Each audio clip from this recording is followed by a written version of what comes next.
faa'iidada koowaad eed helaysa waxa weyn haddii aad qorshe sax ah samaysato oo noloshaada aad qorsheyso oo mustaqbalkaaga aad qorsheyso waxa weeyaan horta naftaadii ayaad xakameynaysaa naftaadii baad controleysaa naftaadu waxay noqonaysaa nafaad gacanta ku hayso oo sideeba u noqonaysaa waxay u noqonaysaa maadaama qorshe u dejisay waxay noqonaysaa naftaadu in qorshaha raacdo wax kastoo ka leexinaya saaxiib kastoo ka leexinaya waad ka leexanaysaa sababtoo qof qorshe samaysaa tahay qof meel u socda noqonaysaa qodobka kale ka faa'iideyso qorshaada samaysta waxa weeyaan kalsooni baad helaysaa kalsoonida maxaa lagu helaa kalsoonida waxa lagu helaa intaad qorshe samayso qorshihii aad fuliso markaa fulinta koowaad markaad samayso naftaadu kalsooni bay helaysaa waxay ogaanaysaa naftaadu inay wax qabsan karto meel inay gaari karto kalsooni baa kugu abuurmaysa kadib kor baad u sii soconaysaa waxa kale faa'iido u leeyahay qorsheynta kamid ah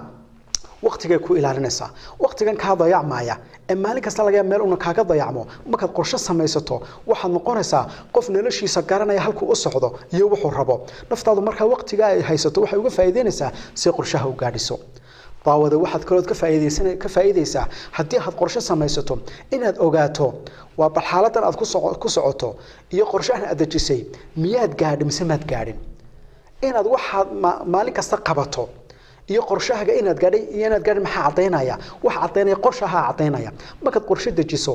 oo tiraado anigu wax weyn sanadkan waa inaan waxa qabtaa sanadku markuu dhamaado ayaad waxaad isweydiinaysaa wixii miyaan qabta haddii aad qabatana waxaad noqonaysaa qof qorshihiisii gaadhay oo hadafkiisii gaadhay haddii kalena maxaad noqonaysaa qof muxuu aan gaadhin marka qorshahan muxuu ku faa'iiday waxaad ogaatay naftaadu inay wax qabsatay in kale oo miqyaasaad ku qiyaaso wax qabadkaaga ayuu ku noqonayaa daawada waxay qorshe hadaad samaysato waxaad kaga badbaadaysaa waxyaalahan runtii tawaarida kugu soo kordhaya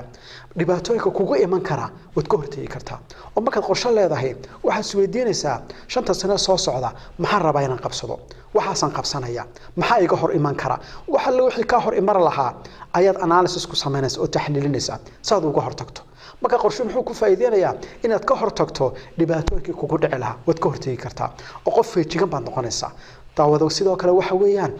qorshe marka aad samaysato waxaad ka faa'iideysaa waxaad yeelanaysaa yool baad yeelanaysaa higsi baad yeelanaysaa meel aad u jeedaan ayaad helaysaa meel naftaadu hay tira halkaasaan gaadhaya halkaasaan u socda ayaad helaysaa waxa la yiraahdaa nolosha waxa ugu qiimo badan qofku inuu yeesho higsi iyo meel uu rabo inuu gaaro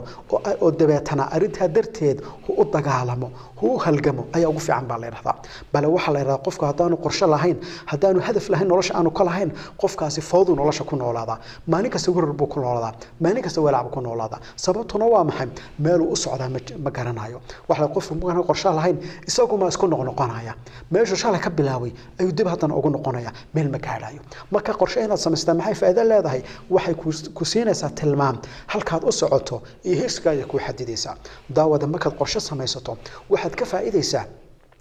xaaladda naftaada ogaanaysa oo sideebad u ogaanaysa qorshaha marka la sameeynayo waxa lagu mimsana la sameeyo waxa kamid ah SWOT analysis baa la sameeyaa oo waa maxay wax la taxliilinaya la analysis garanaya naftaada oo waa maxay waxa isweydiinaysaa maxaad ku xoogantay waxa isweydiinaysaa maxaad ku liidataa waxa isweydiinaysaa maxaad ku fiicantay waxa isweydiinaysaa furaska ku soo socda waa maxay waxa isweydiinaysaa khatar maxaa kugu soo socda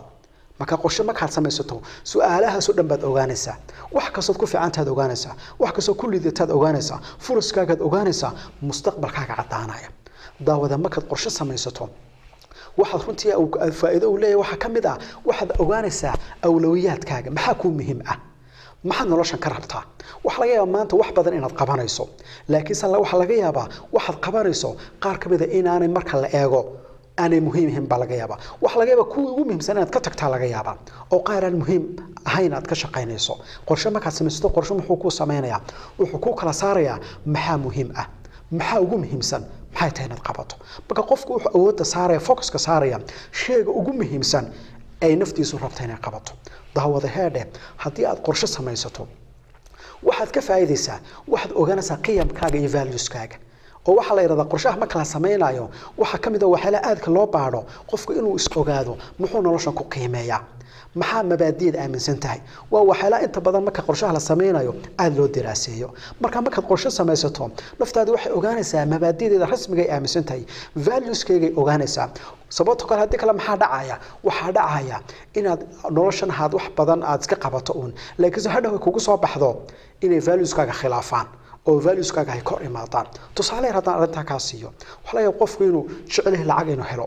sidoo lacag u raadinayba waxaad arkaysaa qofkii maalintii dambe iyadoo la leeyahay carruurtaada way xumaadeen carruurtaada ciyaal suuq bay noqdeen kadibna u warwaraya sababtu waa maxay sababtu waxa weeyaan qofkan uu may cadayn nolosha wuxuu ku qiimeynay qiimaha awlaadiisu ku leeyihiin inay way ku weynaayeen laase ismu ogeyno lacag buu ku mashquulsanaa laakiin samaata muxuu ogaanayaa lacagta ku mashquulsanaa inaan fiicnayn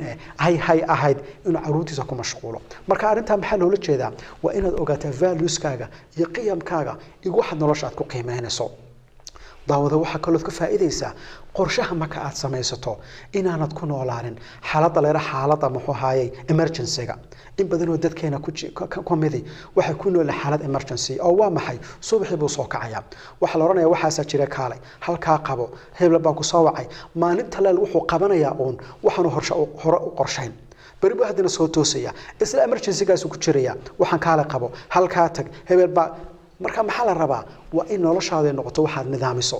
bari waxaad qabanayso waana sii qorshaysaa bishan waxaad qabanayso waana sii qorshaysaa sanadkan waxaad ugu tala gashay waana sii qorshaysaa haddii kale waxaad noqonaysaa qof emergency oo ku noolo maalinba meel looga yeero